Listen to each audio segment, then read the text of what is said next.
Hello, good morning. My buntag for today's video kay tuban daw ni paring Marlon karon nga magluto. Magluto daw siya og sinugbang isda. Lagyan na daw niya ng tubig ang amon nga kalan kay para dali lang kuno ina niya malinisan pagkatapos niya magluto. Tapos iyan ang asinan ang iya nga isda. Lagyan daw niya ng asin ang iya nga isda. Ambot lang kung mo-absorb na ang asin kay may kaliskis pa man ang isda, oy. May himbis pa man ina, oy. Butangi. Hayaan na lang natin siya kay siya baya karon ang kusinero for today. Kay kung ang unsa ng iyang style, ato lang siyang pabayan mga maring kay siya baya ang luto ngayon ha. Kay kung tayo na pod magluto, kung unsa pod aton style, ato ala pod na nga style.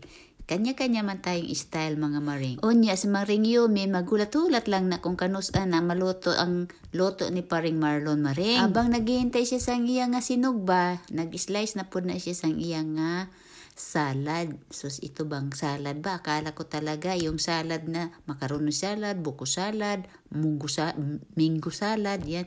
Ang salad lang pala ng vegetable salad mga maring. Sus, Ginoo ko, oh. Ito na mga maring, luto na. Kain na po tayo mga maring ha, oh. Diba? Luto ng atin nga isda. Ang sarap-sarap ng isda. Ang taba-taba ng isda mga maring. Tapos parisa pod nato ng dayon og gulay-gulay mga maring. Nag-slice dra si paring Marlon og lettuce, carrots, og tomato. Ayan. Okay na yan ang aton nga salad kahit wala siyang ating dressing ba. Di man pud ko ganaan sa may dressing maring oy.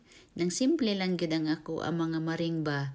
Basta kay may gulay lang kita kag isda, okay na kayo. Nag-aso-aso gyud na nga aton isda dira mga maring kay fresh na fresh pagid na galing sa kalan. Nag-aso-aso perting inita.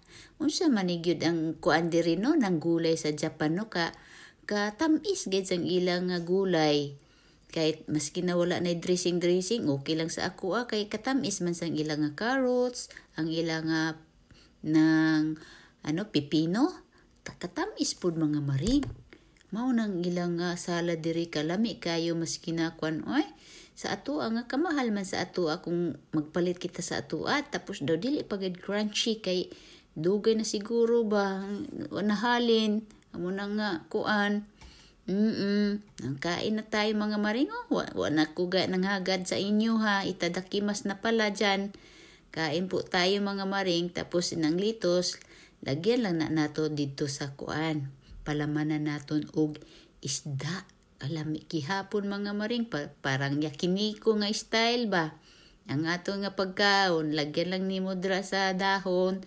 Tapos rolling mo lang daw mama lagi ay kalami kaya mga maring. And that's all for today. Thank you for watching mga maring. Bye-bye.